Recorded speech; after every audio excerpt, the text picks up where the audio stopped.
घरकुलला 25 वर्ष झाली.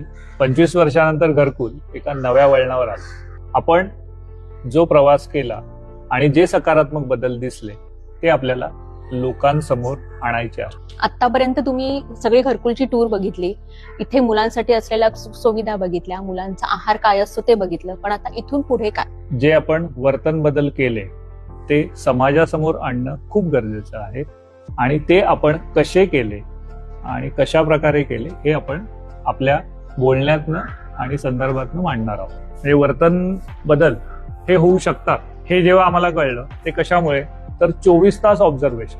जो 20 वर्ष मुलांमध्ये जेवू शकत नव्हता किंवा जेवत नव्हता, तो एकटाच बसून जेवायचा, त्याच्यामध्ये जेव्हा हिने बदल केले तेव्हा ते बदल मायेने आणि ममतेने होते. कारण काही मुलांच्या ज्या सवयी बघितल्या, त्या मुलाची ती समज आहे पण तो ते का करत नाहीये, हे जेव्हा सगळं ऑब्झर्वेशन केलं तेव्हा त्यांच्यामध्ये बदल करायला सुरुवात केली. आपण वर्तन बदलावर काम का करू शकलो याचं मुख्य कारण आहे बर्वे सरांनी उभं केलेलं हे विश्व आहे. कारण त्यांनी जे स्वातंत्र्य दिलेलं आहे की तुम्हाला नवीन काही करायचं असेल तर ते तुम्ही करू शकता आणि त्याचा पहिला बदल म्हणजे वर्तन बदल.